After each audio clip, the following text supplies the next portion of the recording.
Waxaana wanaagsan daawadayaal waxaad ku soo dhawaataan wararkii ugu dambeeyay xaaladda gobolka Salal iyo xiisad dagaal oo ka taagan deegaanada qaar ee ka mid ah gobolka Salal ee u dhaxaysa ciidamo ka mid ah beelaha Ciise iyo ciidamo Somaliland oo hor leh oo lagu daabulay deegaano ka mid ah gobolka Salal. Wararkii ugu dambeeyay xiisad dagaal iyo dhaqdhaqaaqyo ka taagan deegaano ka mid ah bariga magaalada lagu hayaa si gaar ah deegaanada Gargaara Bari iyo sidoo kale deegaanada qaar ah Somaliland oo ciidamadii ugu badnaa geysay deegaanka lagu magacaabo Sheekh Ciise iyo deegaanada qaar sida Gargaara Bari iyadoo halkaasi dhaqdhaqaaqyo xooggan iyo xiisad ay ka taagan tahay. Ciidamadii ugu badnaa beelaha Ciise oo deegaanadaasi gaaray iyo dhaqdhaqaaqyo ay ka bilaabeen deegaanada qaar oo ay kaga dhawaaqeen go'aano difaac iyo tallaabooyin adag oo xilligan ay ka soconaya. Xaaladda deegaanadaasi oo si weyn u kacsan iyo xiisad hor loo deegaanadaasi si weyn uga taagan kadib go'aano ku aadan qorshe hubka dhigidda deegaanadaasi ka bilowday iyo awaamiir si toos ah markaasi u soo saaray madaxweyne ku-xigeenka Somaliland Maxamed Cali Ow Cabdi ee ku dhawaaqay in si toos ah loo weeraro xubnaha ka mid ah beelaha Ciise ee hubeysan iyo beesha Ciise oo ku dhawaaqday dhankeeda difaac adag deegaanada qaar oo xilligan ay ka soconayaan dhaqdhaqaaqyo u dhaxeeya ciidamo ka mid ah beelaha Ciise ee deegaanadaasi oo ku dhawaaqay inay difaacayaan iyo sidoo kale ciidamo ka mid ah Somaliland oo halkaasi si weyn u gaaraya. Xaaladda guud ee deegaanadaasi oo si weyn u kacsan iyo sidoo kale xaaladda deegaanadaasi oo ay si weyn u gaarayaan ciidamadii ugu badnaa waxaan kugula wadaagi doonaa guud ahaan xogihii ugu dambeeyay ciidamo ka mid ah beelaha Ciise oo dhankooda ku dhawaaqaya feejignaan dagaal saacadihii ugu dambeeyay gaar ahaan saqdii dhexe ee xalay oo si weyn deegaanadaasi ay u gaareen ciidamo fara badan halkaasi oo ay ka taagan tahay dhaqdhaqaaqyo xooggan. Sidoo kale deegaanada qaar ee bariga magaalada lagu hayo beesha Ciise oo geysay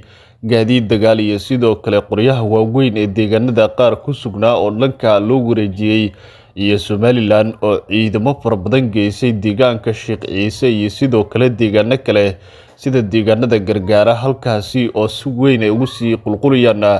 ciidamo badan oo ka mid ah Somaliland oo dhankooda halkaasi ka wada dhaqdhaqaaqyo aad u xooggan iyo xiisadan culus ee u dhaxaysa labada dhinac oo dhalin karta dagaal aad u xooggan sida xogihii ugu dambeeyay lagu helayo. Waxaan kugula wadaagi doonaa qorshe ballaaran oo xilligan halkaasi ka soconaya iyo tallaabooyinkaasi oo ah kuwo xilligan u muuqanaya kuwo dagaal culus uu ka qarxi karo deegaanada qaar ee halkaasi. Xogihii ugu dambeeyay iyo xiisadda halkaasi ayaan kugula wadaagi doonaa daawadayaal.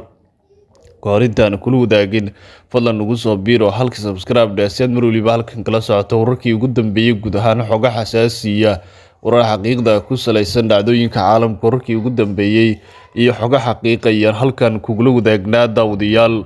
Wararkii ugu dambeeyay xiisad dagaal ayaa si weyn uga taagan deegaano ka mid ah gobolka Salal halkaasi oo si weyn xiisadan ay ugu dhaxayso ciidamo ka mid ah beelaha Ciise iyo ciidamo ka mid ah Somaliland oo si weyn dhaqdhaqaaqyo xiisad dagaal saacadihii ugu dambeeyay uga taagan yihiin deegaano badan oo ka mid ah dhanka iyo gobolka Salal oo si weyn looga dareemayo saacadihii dambe ee xalay iyo sidoo kale saaka oo deegaanada qaar ay si weyn uga taagan yihiin sida xogihii ugu dambeeyay lagu helaya deegaanada halkaasi. Xaaladda deegaanadaasi ayaa kacsan kadib markii Somaliland ay ciidamo fara badan geysay deegaano ay qayb ka tahay deegaanka loo yaqaano Sheekh Ciise iyo sidoo kale deegaano bari ka ah magaalada lagu hayaa sida deegaanada loo yaqaano Gargaara halkaasi oo ciidamo fara badan ay Somaliland geysay saacadihii ugu dambeeyay kuwaasi oo qaarkood ku hanjabaya tallaabo adag oo dagaal iyo sidoo kale inay beegsanayaan xubnaha ka mid ah beelaha Ciise ee ku sugan deegaanada halkaasi sida ay ku dhawaaqayaan.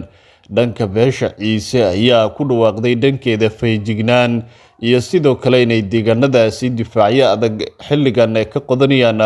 ciidamo badan oo ka mid ah beelaha Ciise ee si weyn u gaaraya. Ciidamada beelaha Ciise ee gaaray deegaanadaasi ayaa ka soo ruqaansaday deegaano badan sida wararkii ugu dambeeyay lagu helaya saacadihii ugu dambeeyay kadib dhaqdhaqaaqyadan ay Somaliland ka sameysay dhanka iyo deegaanadaasi oo ciidamo ay geysay qaybo ka mid ah saacadihii gelinkii dambe shalay ilaa xalay oo dhaqdhaqaaqyadooda si weyn looga dareemay. Beesha Ciise ayaa dhankeeda halkaasi geysay ciidamo kala duwan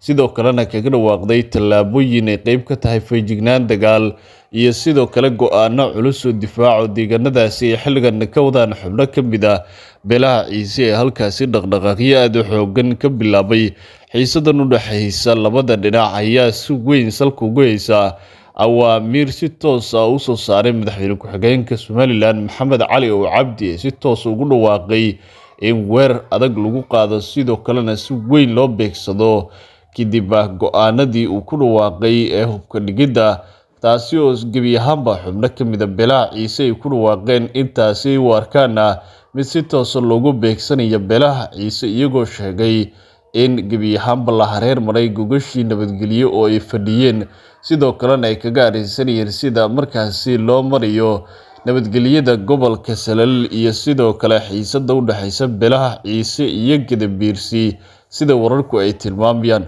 xogaha ayaa tilmaamaya in beesha ciise tallaabooyinkan awaamiirta degdega ay ku sheegtay kuwo si toos ah u baalmarsan go'aankii nabadgelyo oo ay ka shaqeynayeen, sidoo kalena isu rogay weerar toos ah oo la isku dayay in lagu qaado. haddaba maalmo ka hor waxaa si weyn maalin ka hor weerar culus uga dhacay deegaanka lagu magacaabo Hulka ee ka mid ah ee bariga fog ee magaalada Lughaya, kana mid ah deegaanada gobolka Awdal, halkaasi oo ay ka dhasheen xiisad culus iyo sidoo kale khasaaro deegaanka gaaray kadib weerar loo adeegsaday rasaas tirabeel oo gudaha deegaankaasi ka dhacday.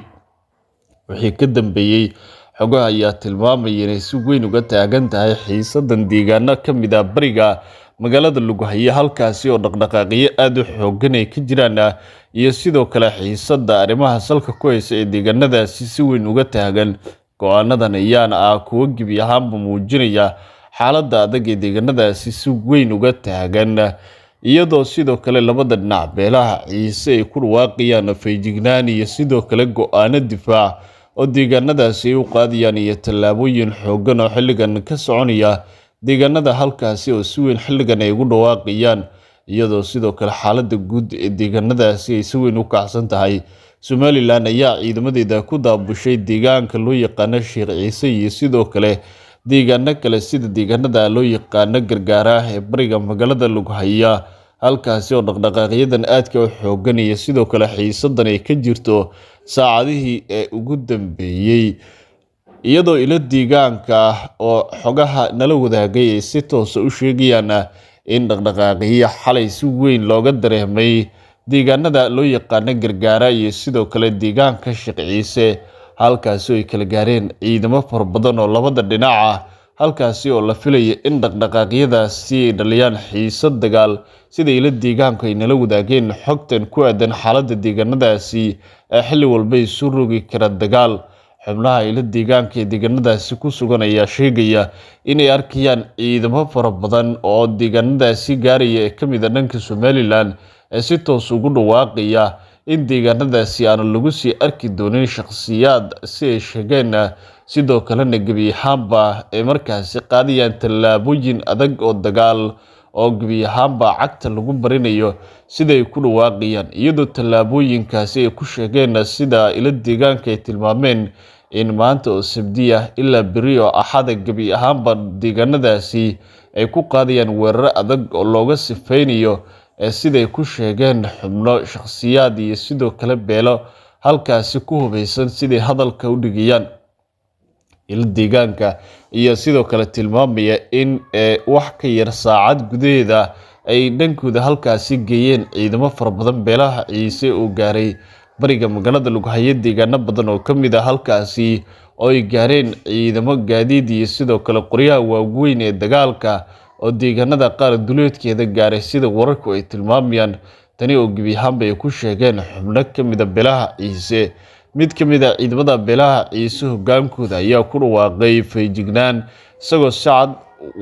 markaasi warkan ula wadaagay ciidamo ka mid ah beelaha ciise. waxa uu yidhi feejignaan biri ciidamada ee beelaha ciise waa in ay difaac u diyaar garoobaan. Somaliland waxay qorsheynaysaa inay dagaal ku qaado Sheekh Ciise, Cali Weeci iyo sidoo kale deegaano kale. waxa uu ku dhawaaqay inay difaacayaan deegaanadooda oo ay galaan feejignaan dheeriya sida uu ku dhawaaqay kadib war qoraalkan si toos ah u soo saaray mid ka mid ah xubnaha beelaha ciidamada ciise ee ku sugan deegaanada halkaasi dhaqdhaqaaqyadu ay ka jiraan, iyo xaaladda sida weyn deegaanadaasi uga taagan. Xogihii ugu dambeeyay guud ahaan ee deegaanadaasi ayaa si weyn u kacsan xaaladda deegaanadaasi saacadihii ugu dambeeyay ciidamadan gaareen wixii xog ay ku soo kordhaa ayaan halkan kugula wadaagnaa daawadayaal.